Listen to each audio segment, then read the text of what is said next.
This week's episode of Wine Wars is sponsored by Winc. Winc is a monthly wine club that is custom designed specifically for your palate.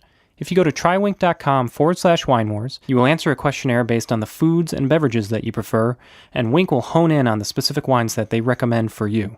By going to trywinc.com/winewars, you will receive free shipping and $20 off your first purchase. For more information about Winc, listen to episode number 55, where we unboxed our first shipment from Winc Wine.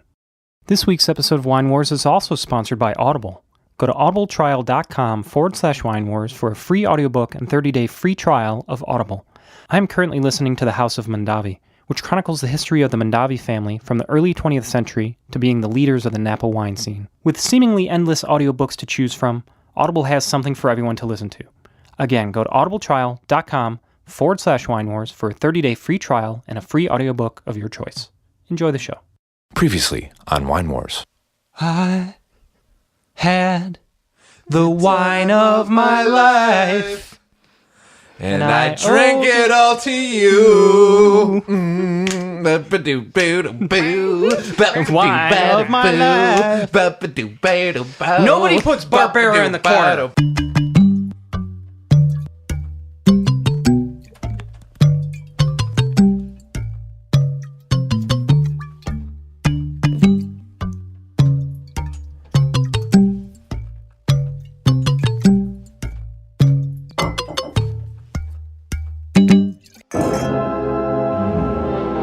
Wine Wars, the show with four friends who love three things: wine and Star Wars.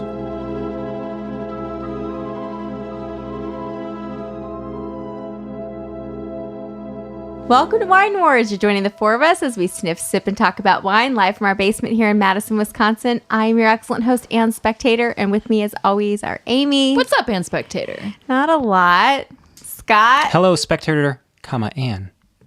Hi. Good evening. Jason. Hello, Ann the Spectator. Hi, everyone. Hi. How are we all feeling tonight? Good.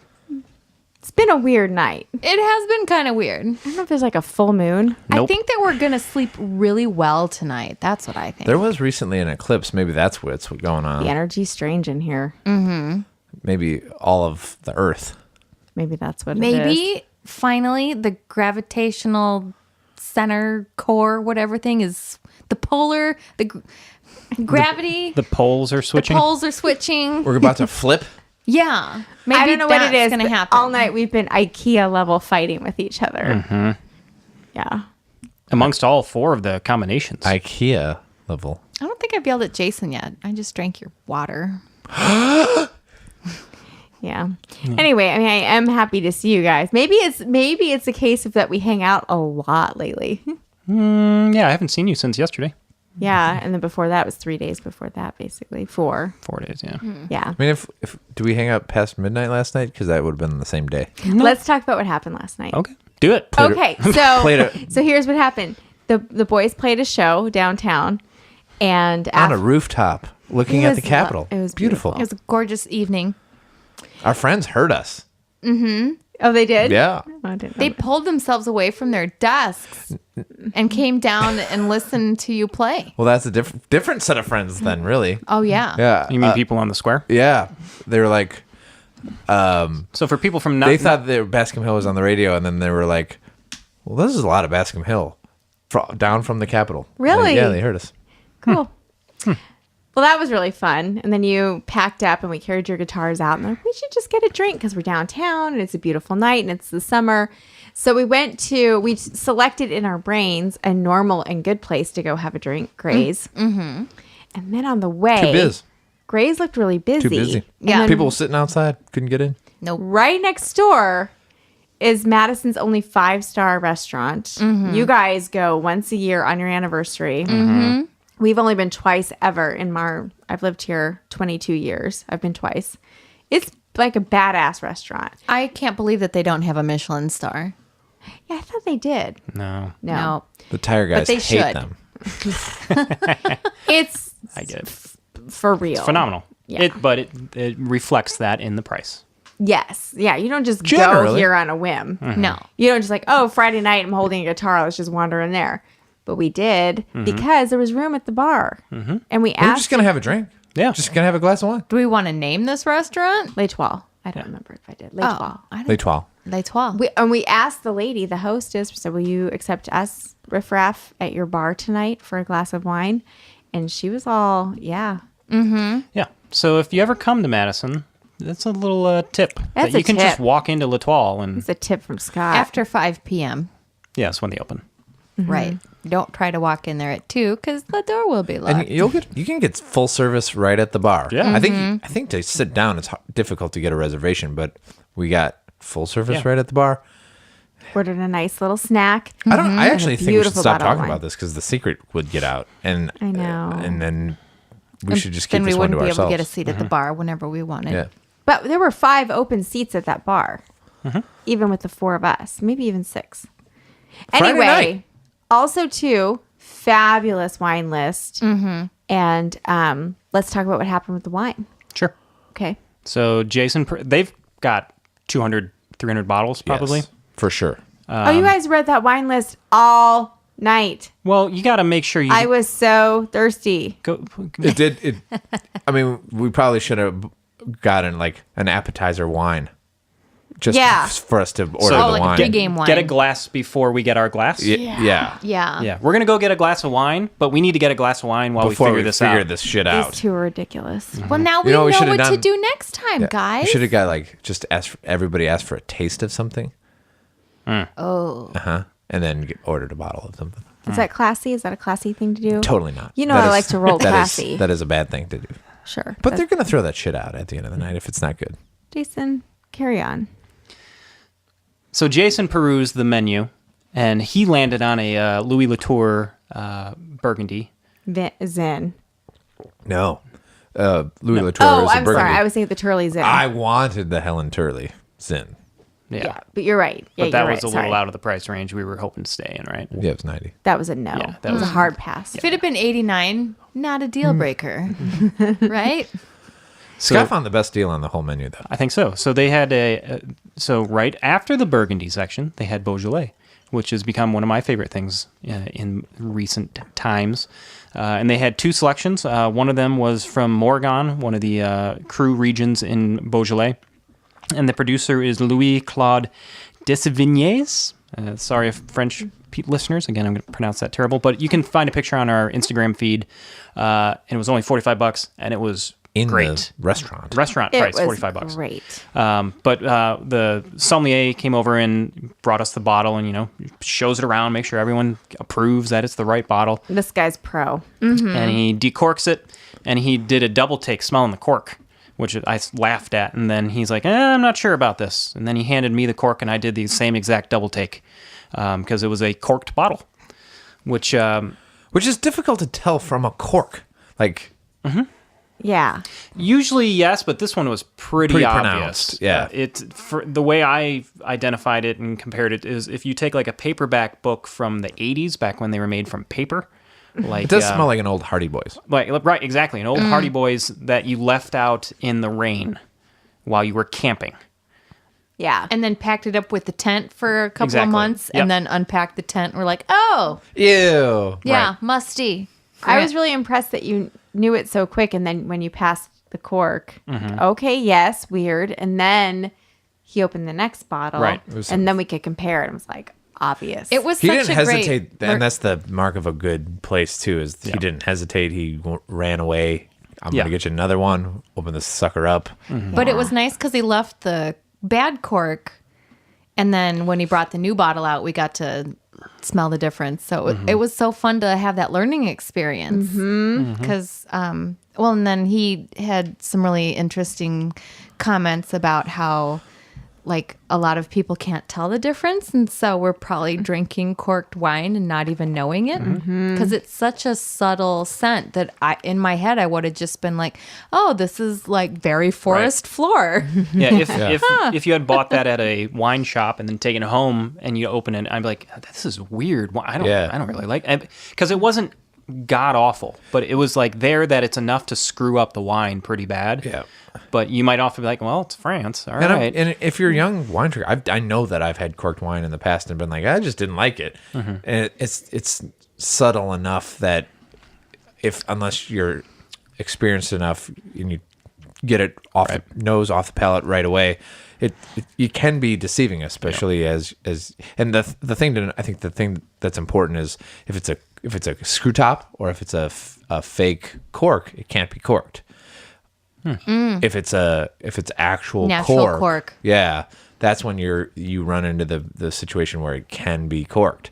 So if it's a corked wine, Right. you should be aware that that's a thing that can happen. Is it can be tainted. Yeah. You can destroy wines in those other bottles different ways. Sure. Leave it in a hot But car. Exactly. Yeah. Right.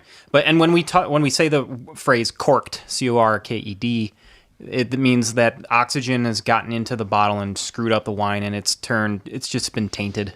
It's just straight up taint. And in a cork, I think part of why it happens more often with cork is that's seeping the most oxygen into the bottle, and sometimes a cork can not have the best seal, so oxygen is getting in a maybe a different way, and getting And depending on the humidity and the temperature of the room, the cork expands and contracts. It's a living entity as well. And I think up to 10 to 13% of all bottles that use natural cork are in some probably way corked. corked. Yeah. And he was saying too, like last night, I think actually was kind of obvious. But it can just be as simple as this wine just isn't tasted alive or right or exciting, and you may just write it off as like not good. So maybe that would be a good lesson to keep in mind. Let's say you have a bottle that you really like, and then you have it again, and you're like, this isn't recapturing that moment. Maybe Could be, yeah. Maybe it's because it was corked. So don't give up. Yeah. Try again. Yeah. And the scary part is like that's literally one bottle in a case, Yeah. Yeah. which is if it's a $40 bottle case, that can be sad. Yeah, and if you go out to a restaurant and you have a glass like that, and you're like, something seems weird, talk to the som, and they will replace it for you if it seems off. But once you get another one, if it still tastes weird to you, it's probably just a weird wine at that point.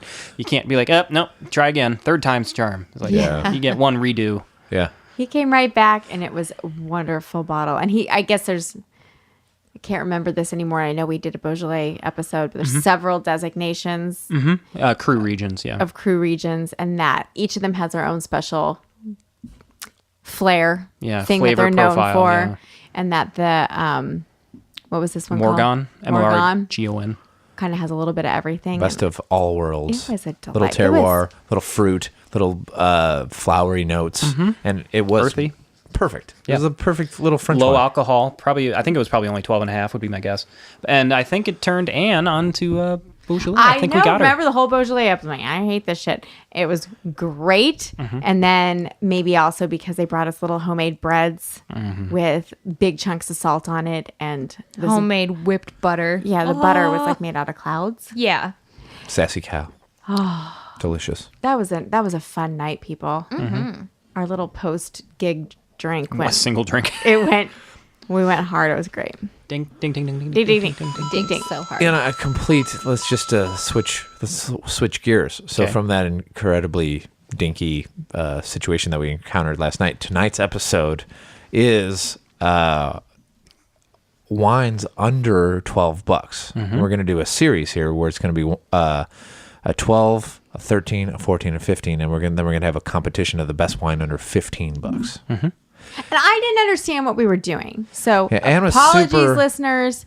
But I thought it was like go to the grocery store and grab a bottle under 12 because it was like of what's available to most people, But instead what we did, apparently, I'm learning, is aggressively went after the best possible wine we could find for under $12, which is a more interesting episode. I agree. Yeah. And But I didn't understand. So But my wine kind of blows. it's- Well, tonight. 50-50 here is accessible versus probably Right. not.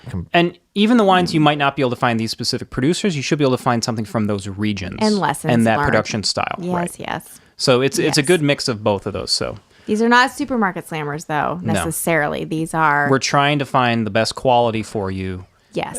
either from the specific producer or the region, grapes, what have you, for the Yeah. for the price. So yeah. Can we derail this for 1 second and just goddamn talk about Star Wars for a minute. It's been a while. Sure. So there's so much Star Wars news. Let's just go through the many things of Star Wars. I have had cotton balls in my ears. And I'm trying to keep the blinders on myself. But it Okay. just I don't want to talk about all the hype of The Last Jedi. We know it's going to be cool. I'm excited to see the creepy hand, Luke's hand. I want to see more of Luke's hand too. But Cool hand, Luke. cool hand, Luke. Oh, That's a cool hand, Luke. I hope they work that in the Somehow. script. That'd be really good. It's Chewbacca says it, so you don't really. I'm gonna text Ron Howard. Okay. He's not the director of that one. Fudge. So we know Last Jedi. Everything that's coming out looks really cool. I'm super pumped, excited about that. But there's other Star Wars news. They are saying that there's going to be an Obi-Wan Kenobi spin-off with a Academy Award-winning director, and hopefully Ewan McGregor is Obi-Wan, reprising the role. Perfect. Who's the director? Well, it was Academy Award-winning director Stephen Daldry, who's made movies such as The Hours and Billy Elliot, and loves the movie Billy Elliot. I love Billy Elliot. Have you guys seen it? It's about golf, isn't it? No, it's No, about the it's dancer about kid. Ballet. Oh, Is he Irish? I think so. It's British accent. Billy Elliot. Maybe it's British. Oh, I can't remember anymore. Oh, so good. He also did Little boy ballerina. So good. he did Extremely Loud and Incredibly Close, the Tom Hanks movie, right? Yeah. Came out last year, I think. 911. Cool. Or some people call it 9/11. Okay.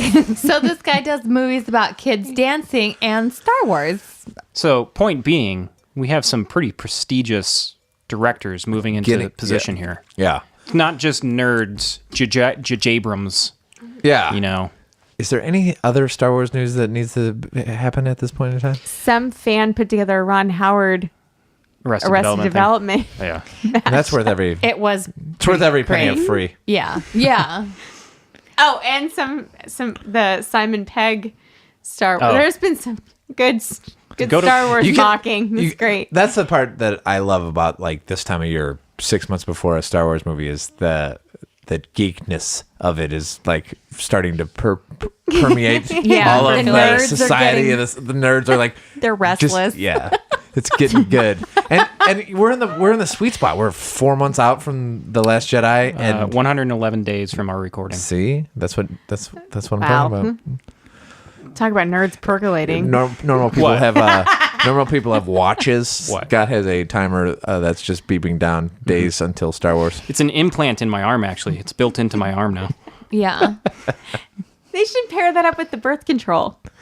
Yeah. That is a brilliant idea. I'll bring that up with Planned Parenthood. Because the people Could who be in your Google Glass. the people who need birth control the most are those going to see Star Wars on opening day. Funny because it's true. Fair enough. On that night, anyway. Yeah.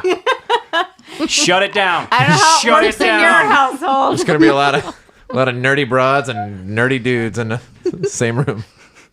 So yeah, we're things are shaping up in the old Star Wars world. We're looking pretty good for the next 4 years. I'm Yeah. excited about It was a little hairy there with the whole reshoot of the Han Solo. Solo. But when you pick up Ron Howard, Good Can only to get doesn't go. get better than that. Really. G2G. Learn that one at work also. What? I just hope that every time. G2G. Good to go. Oh, good to go. I hope that every time Han Solo looks at things, there aren't like flashes of numbers. Like Matrix? Well, in the last two damn Ron Howard movies, The Beautiful Mind, and also the two Da Vinci Code movies. Like everything that's is right. like numbers whenever people look Oh, around. that would be terrible. Don't do that, Ron. I'll get him a direct feed to this episode. Do you guys want to drink my crappy wine? Let's do it. Okay. So, not understanding the point of the show, I picked up a Chateau Saint Michel, which, It's not a bad choice. frankly, yeah, I always say I'd never met a Washington wine I didn't love, because I do love Washington wines. But I don't know if it's just the comparison to everything else we're having tonight. But Did this have a natural cork? It natural did. cork, Did? Columbia Valley, Washington, 2014 Cabernet Sauvignon. I got Sauvignon. some. Does anybody need it? Nope. Nope. We're all full. Everybody's got it in their glass because they're not drinking it. You know, But I will say about this wine right here in front of our faces, this is super Washington. It's, big, bold, and inky. It's maybe not as refined as some of the great Walla Wallas but this is reminiscent of a Washington wine. Something I learned when reading about this is that I think soft tannins in this case is code for no structure. Sure. This is just all over the place. It's not standing up in my mouth at all. it's You know how I like jammy. things to stand up In her mouth. in my mouth. That is not happening with this wine, and they're calling that soft tannin. I'm just calling it like Flaccid.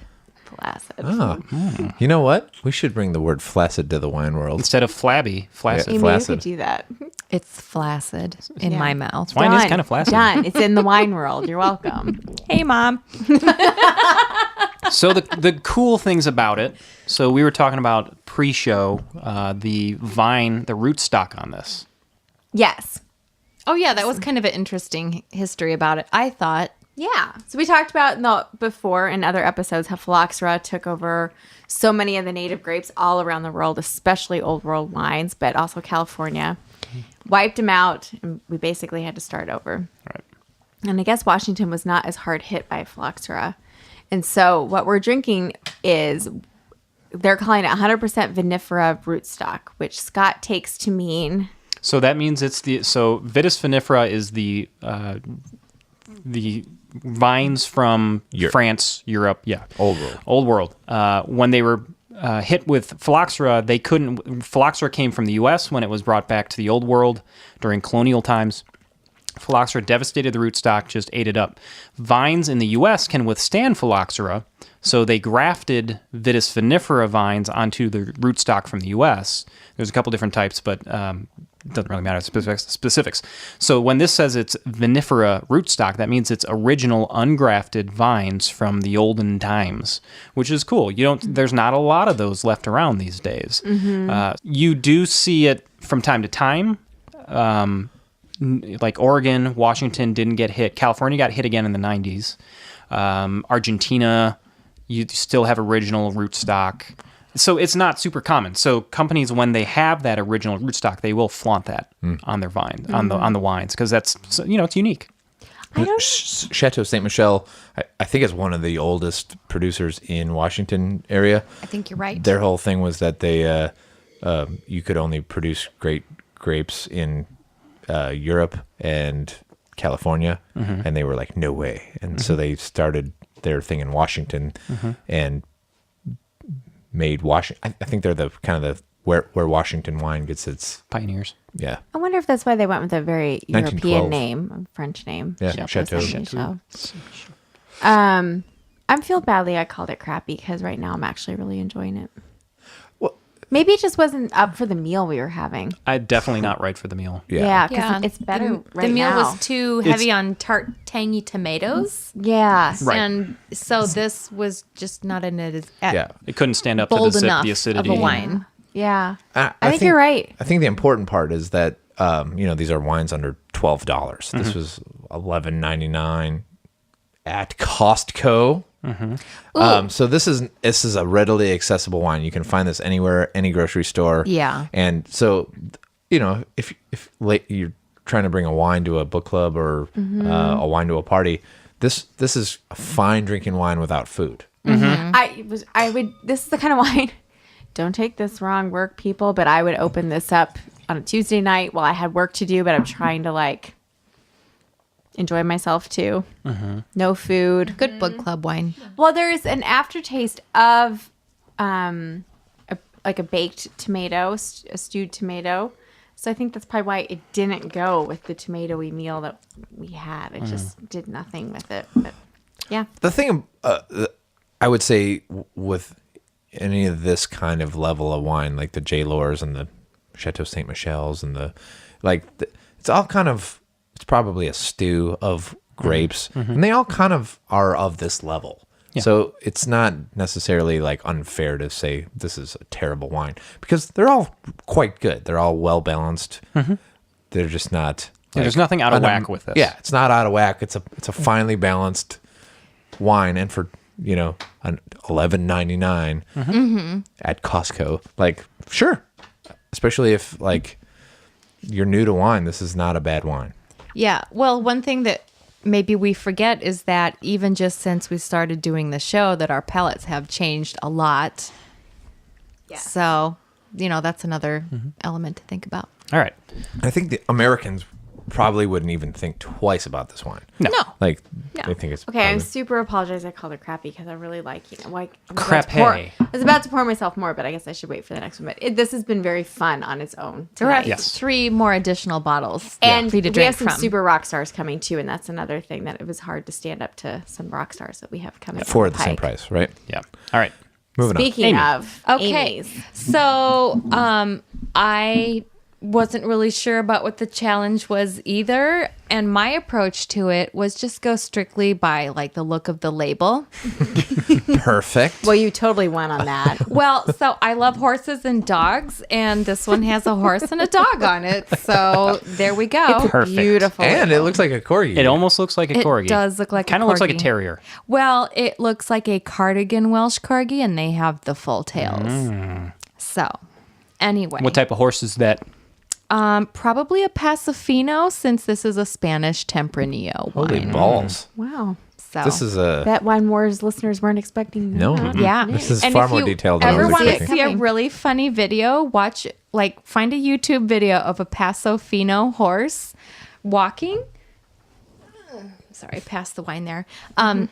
When they walk, Pasofino. they look like a little wind-up toy. They take these dainty little itty-bitty steps when they walk, but then it allows for a really smooth ride. Oh, nice. So, but they look like a toy. It's really cute. I actually didn't pour myself any of this. Oh, Anne will pour you So some. Pasofino. I will talk about it while Anne pours me some. So this wine comes from the area of Spain called it's Ciudad Real, which means the royal city. And geographically, it is located in the south central region of Spain. So just like Just south of Madrid, right? if Madrid's smack dab Right in the middle. center, Yeah. then this is a little bit south. Yep. Yeah, it's 100% Tempranillo. So some of these strains are over 30 years old, and they're grown in like really rocky soil beds. There's like clay and iron and limestone. So I shouldn't have said that before you tasted it. But just tell me, like, if you're getting kind of a heavy mineral flavor on there or not. It's little not bit. described as being like super fruity. You know, the biggest thing I get, at first thing I thought of was fresh cut grass, which is weird. That's normally a descriptor for white wine. Yeah. But it's alive. not there. I do Yeah. hear what you're saying. So, like, what flavors are you guys getting? There's a cocoa. I'm getting like a cocoa and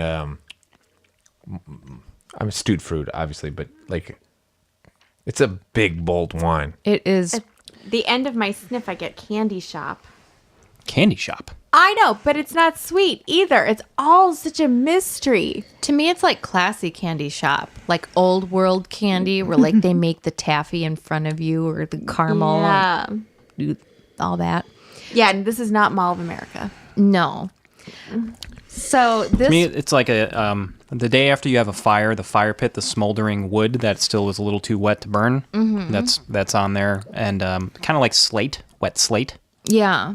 So it's probably because it's grown in clay and limestone and And that's all on the nose. big rocks, sandy soil. The difference between the nose versus like the finish, and so much happens in between. It's almost like a gymnast vaulting. Where like she's running, then all this shit happens and she's done. And you're like, what? That's kind of like swallowing this wine. And it's very tannic, super tannic. So it's fun that you mention a gymnast and such a dynamic action happening because this wine was intentionally made to be easy to drink and have a freshness and a maturity to it at the same time. Did we say the I believe actual it. wine at all? The what? Did we say the name of the wine at all? Oh, no. I'm so horrible. I just said horse and dog. Oh. So the name of this wine is called Mano a Mano. Hey, Mano. Hey, Mano. No. And I'm really digging it. And this was $11.99? I believe it was $11.99. This is a steal. Yeah. 14.5% alcohol. Yes. Spain can be pretty high in the alcohol because warmer climate. Ooh, and another thing, your gymnast comment kind of reminded me of, this is from the La Mancha area of Spain. So obviously I'm thinking like Don Quixote attacking the windmills on his horse, probably a little Pasofino horse. Yeah. And, having his adventures in that area. Don Quixote references here. Yeah. Well, and I looked in, I was trying to research a little bit about the area itself, and I couldn't find anything specific other than they do have a Don Quixote museum. Oh, but yeah, That's cool. Not They tons say of that the info. Tempranillo from this area is different than most of the Tempranillo. Tempranillo is, depending on where it's grown, can be very different in style, which I think is really cool. It's often equated to like Pinot, where it shows the earth it's grown Like in the a lot. terroir more. Right. Really highlights the terroir. Being that this is further south than like a Rioja or a Ribera del Duero, it's going to be warmer. So it is it is jammy a little bit too. Mm-hmm. That's where I'm getting in the candy shop. Right. Mm-hmm. But it's not sweet. It's totally dry. I really like it. To me, it seems like such a great balance. Oh yeah. Super interesting. Mano Mano a mano. Mano a mano. Hey mano. Hey, Mano. Mano. Like hand. Oh, wait. Mano means hand. Okay. So hand to hand, maybe again Combat. like a Don Quixote reference. Like Mano I'm a battling, mano. fighting Isn't that mano a mano. One on Fight. one? Yep. Yeah. Maybe. I don't know how people can find it. You found this at Steve's? Yes. So So- if you go to the show notes, there'll be hyperlinks to all these. I Yeah. believe they might sell direct. They do. It is a good looking label. And it's really for the money, this is a fun wine. Yeah. And like if you can find this versus the Chateau Saint Michel, like this is an interesting wine that you could bring somewhere and people would be like, "What is this?" Do you think that there's other 100% Tempranillos in this price range that folks can find? Yeah, Spain is a very good value. It's a hotbed. It is Literally. They produce, I believe they produce more wine than Italy or France. And the price is very reasonable. When I get to my wine is also from Spain. So when we talked about doing this, I said Spain's where I'm going because you're going to find some of This the. is what I mean. So what you're saying Scott is you had cheated. a whole strategy, and I was like, I'm going to go to the Hy-Vee and grab something from the shelf. And That I just- everybody can get. Yeah, I just felt... Do you think that Out wine. Spain's not as expensive because it doesn't have the prestige of France or Italy? Yeah, their production costs are a little lower. The wines for your Tempranillo and when we get to mine, I did a Garnacha. They grow them bush vine style, which means there's no trellis. They just let the bush go crazy. More or less, 70s style. there's no trellis system. So when you think of a typical vineyard, you see the rows and rows and rows of vines. He said, tip. He won't laugh. No. I'm plowing through this. Literally. So you visualize the rows of vines, very Americanized, very, here's our system. You go down these and the harvesters come through. Yeah. A bush vine style, essentially you have the vine just grow and there's a couple, it's called cordons, growing out either side.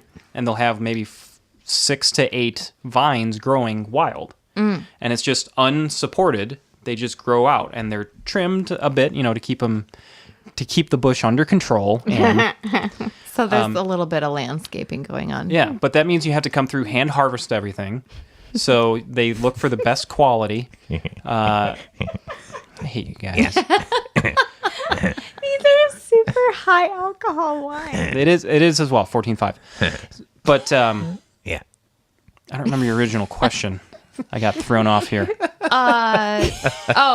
About the prestige of Oh. Spanish wines. Yeah, they because don't- it's not like they're new to the game. No. They've been doing this a long They time. learned from France. It really is where they learned. But not super high prestige, but super high quality. Yeah. They really do pride themselves on that. And whether it be just cost of labor or whatever production costs are lower, they don't use, French oak as much.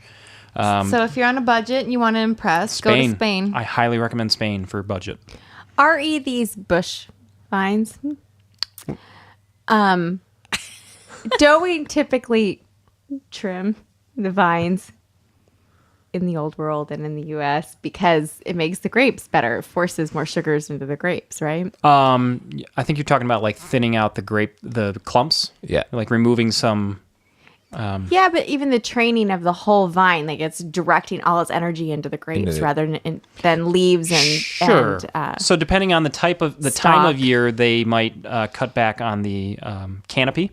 So remove the leaves so that sunlight hits the grapes, and so then you can do that even in bush. Oh, absolutely. Bush style. Yep. Yeah, you can let your wild bush grow however you want. You can trim it throughout later in the year, and if it's winter and you just gotta let that shit Oh, in go. Wisconsin, Mm-hmm. I imagine. Be like from November to February, like Just gotta let it grow. Leave Good Leaves luck. alone. Yeah. Good luck down there. In a weed whacker. with the wine, I mean. right. so. Any last comments on this wine here? I'm done for Okay. sure. Okay. I would definitely have it again. It is kind of musty as well. Mm-hmm. It's like in you said, a good Jason, way. It's in a got good way. It's got all the stuff you want in a wine. I It's think got it's- earth. Yeah, It's got whetstone It is might- the must. Yeah, I can see Yep. some people though. If you like the Saint Michel, like if you really like the Saint Michel and that's your style, you might not like this. I don't know. 'Cause this though. is a It's little- still fruity. It's still fruit forward. It's still To me, this is a bolder wine I could still than the drink Saint this Michel. without food, no problem. Yeah. Oh, sure. On a Tuesday night, and I think that if you had the two of them and like we're sitting down with somebody, you could help them understand why this is more interesting. Yeah, there is This similarities. structured and complex Yeah. and elevated. I just can't believe they're in the same price range, really. Yep. All right, moving on. All right. So moving on to Abrupt shift. it's an abrupt shift because the two that we've had so far have been very fruity. Here, I'm just going to hand this over to you, Scooter Pants. This is a Barbera de Alba, I don't DOC. think that I have this one yet. Oh, we should have had this with the food because this was tonight's dinner. We had Amy made gluten-free, right? Gluten-free pizza dough. Gluten-free, low carb. Wow. It was so good. Almond flour. I was surprised. I was like making notes in my head, like, okay, what could I do to make this even better?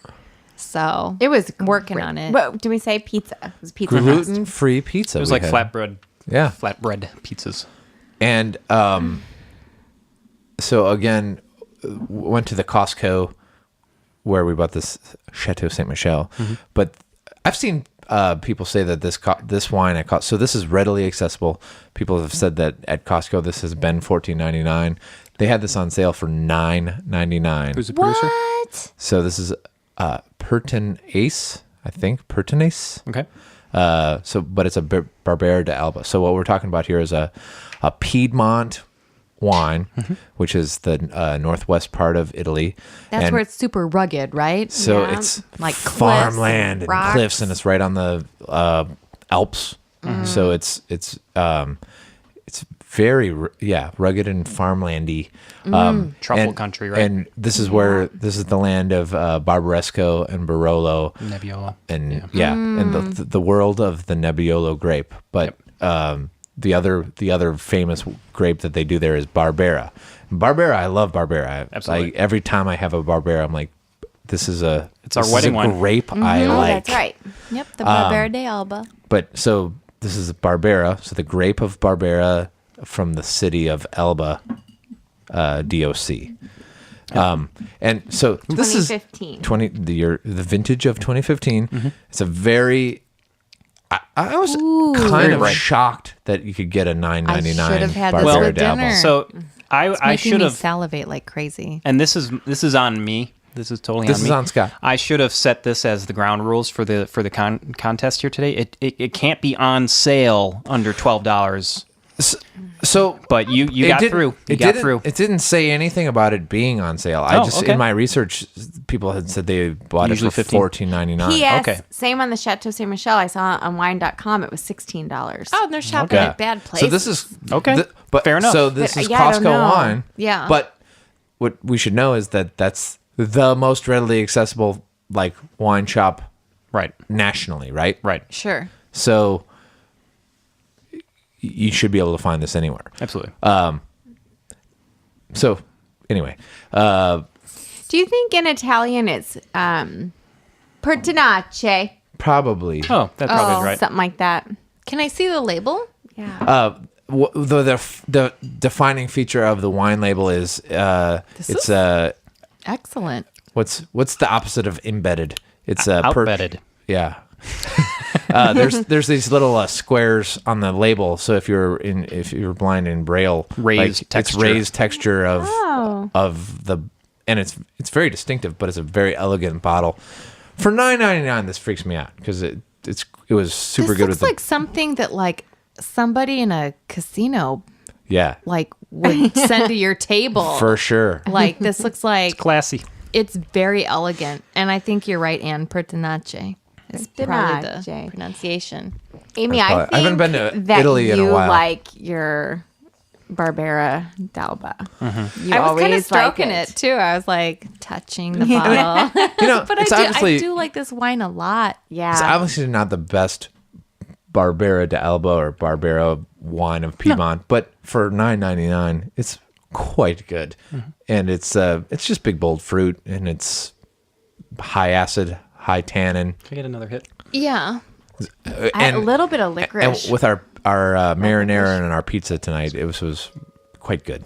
Do you think is Barbera d'Alba something where like you could buy a case of it and hang on to it for 5 years? Yeah.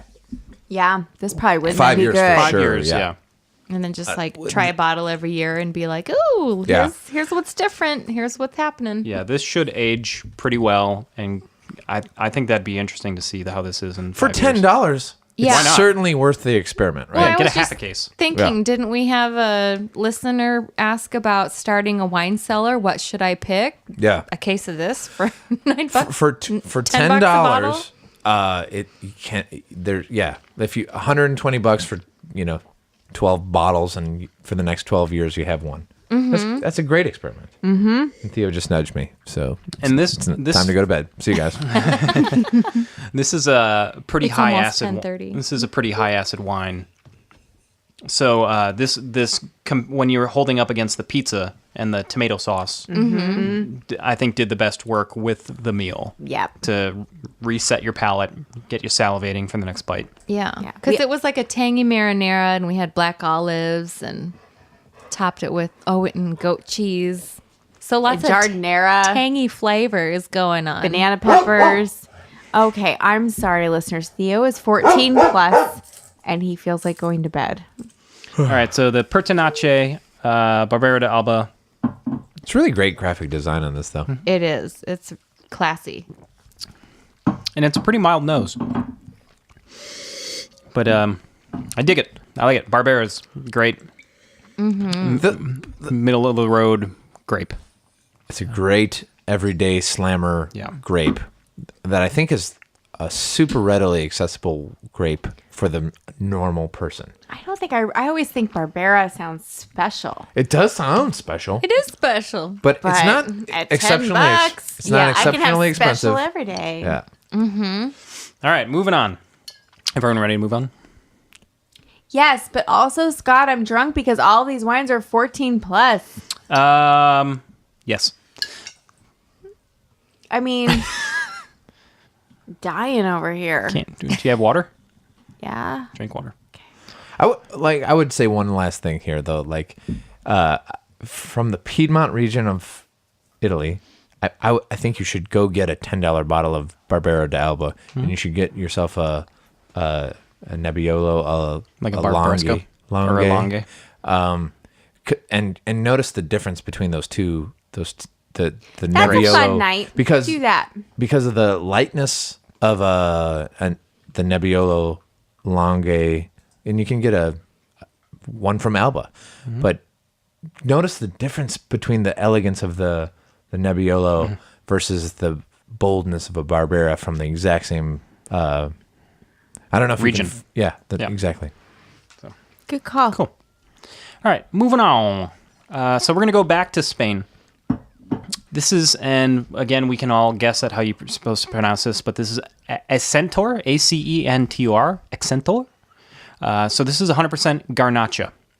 So that's a grape, Garnacha, Garnacha, otherwise known as Grenache in France. So when we were talking about Chateau de Pape, Grenache is one of the main grapes there, Grenache Syrah Mourvedre. Grenache and Garnacha, same grape, just different regions, different names of the grape. When we talked about this idea, Garnacha was the first thing I thought of because I think it is a super inexpensive grape that it has just a ton of flavor, ton of stuff going on in it that I love and I think is underappreciated as a grape. As a single varietal wine, Garnacha is very cool. So this is from the Calatayud, DO of Spain. So Amy's was southeast of Madrid. So this is going to be northeast of Madrid. You want a little splashy splash? Splash me. Thanks. It's also old bush. Yep. Again, so this is another old vine, bush vine. These are about 50 years of age for these vines. So this is fermented in cement tanks. They use malolactic fermentation, which red wines quite often do go through, that secondary fermentation, the conversion from lactic acid, or from malic acid to lactic acid. And then they age it for about 4 months or so in 50% French, 50% American oak. I have a feeling like the one thing that my palate actually can detect, which I think is a weird thing, is I feel like I can literally detect if it's a fermented in stainless steel versus cement versus What? and because the minute you said that about this, I was like, yeah, that's the thing that I always can. Like, there's the denseness of it, or the rocky taste of it that I get from wines. You know, like how Cosentino always has that really like stainless. I feel like every time I taste a Cosentino wine, I'm like, that's stainless. Like that's the thing that I get with this. All the wines I've ever tasted from that were done in a cement fermentation tank. So like I feel like that's the one thing I'm That's really interesting. starting to be able to I'm gonna like pay detect. attention to that. Well, That's really cool. And in addition to that, too, they also have very rocky, very porous soil. And they purposely planted the grapes there in this, nutrient lacking soil to cause the vines to struggle to draw deep into the soil to pull up. They're like, we want you to work for it. Exactly. And so I think you could be getting some of that as well a little bit, the rockiness from the soil. But I love this wine. I love those flavors. Yeah. Just like dirt and wet rocks. And Yeah. like work for it. I'm an entrepreneur. So yeah, I admire those things, like Gotta dig deep. that's right. Get the good It's stuff. hard work. Hard work. I love that. That's good. You know what? Ooh, the nose too. And this is $11.99 as well. So I right think at that limit. of the four, this is probably the most special. Well, I think after we're done talking about it, we'll have to do a round of voting and pick a winner, right? Okay, so I have a vote. before we do that, let's just talk about. So again, it's a very big, bold, 14.5% big red wine. And this is a kind of a middle ground of everything we've had so far. I think it's not super high acid, Actually, not kinda super get, not super tannic. Very balanced. Blackberry. Blackberry, blueberry, Yep. Blue dark fruits. Dark fruit, Not yep. red. Yeah. right? Yeah, so it's a little different than what you typically expect out of a wine, right?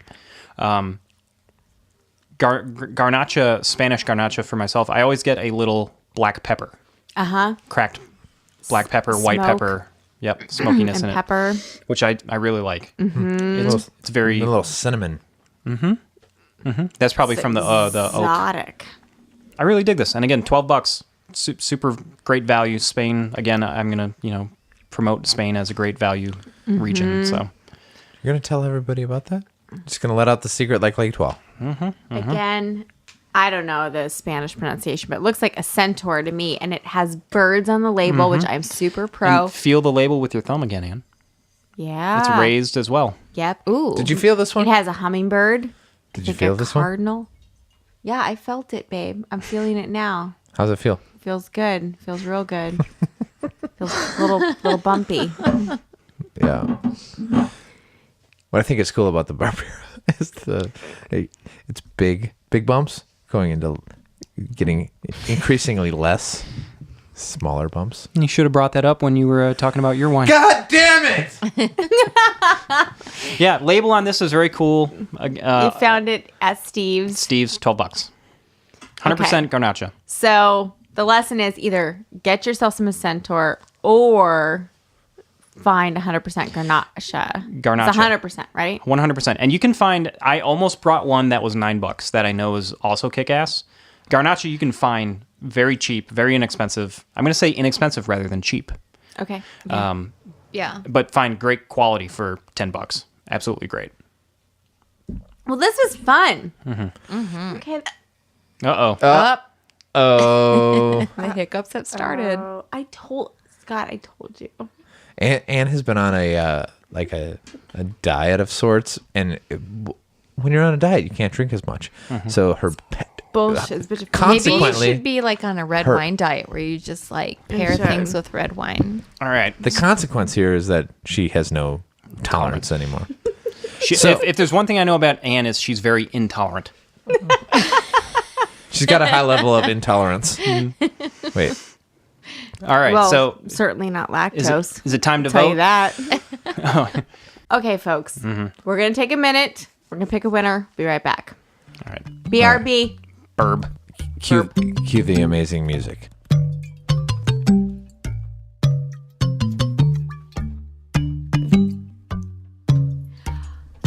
Hey, folks. So we're Hiya. back. We took a moment to ourselves, and we picked out some IKEA shelving. Then we had to go fucking pick it from the warehouse at IKEA. Took about 17 fucking weeks. Never go there. I forgot how this would pick at open wounds for you. I'm sorry, hon. But our new IKEA closet is fantastic. It looks great. Thank you. So during our time off air, we had a moment Hashtag never go to IKEA. and we figured out where our voting system. Seriously, and I killed also we myself in arrived at A winner. a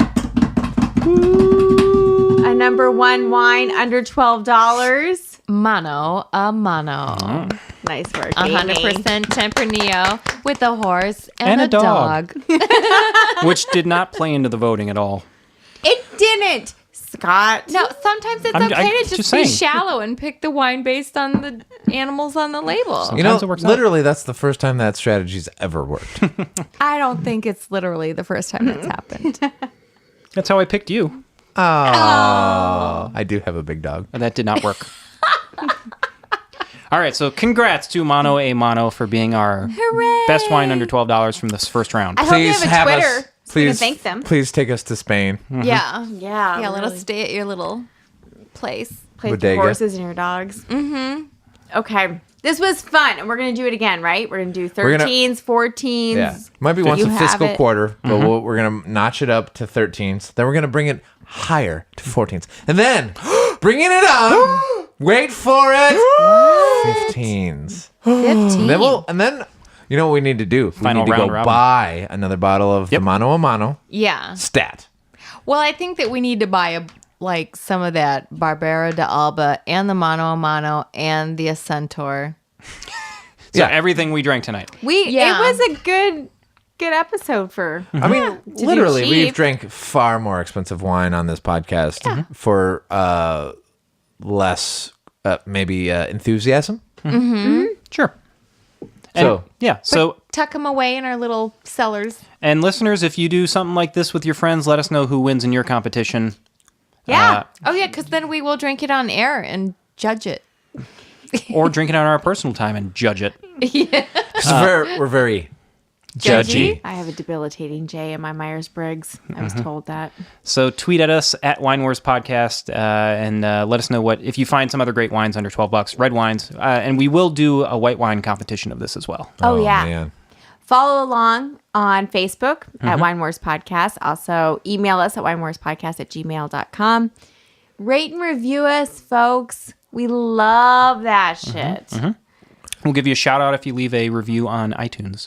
I think many that we could shout-outs. definitely give away a special gift with a review. I have a whole closet full of gifts waiting to go out the door. Ooh. So- do we have any books by any chance? We have definitely books. have books. Books about rosé. I have special wine cooling systems. I have special wine opening systems. I have all kinds of fun stuff to send you. Okay, so like leave a review, then Email us. Email us. That you did it. Tell us we who will you verify are. your crazy name on the iTunes, and then we'll work it send out. you something special. yeah. Cool. All right. Yeah, we'll send you something. Yeah. Okay. Good talk, everyone. Good talk. But Congrats. pats all around. Butt Congrats to pats. Mano a Mano. Listeners, bend over, butt pat. Yay. Here, Mano. Bye, Mano a Mano. Until next time, please remember. It's just grape juice. 1, 2, 3, 4. Wine Wars.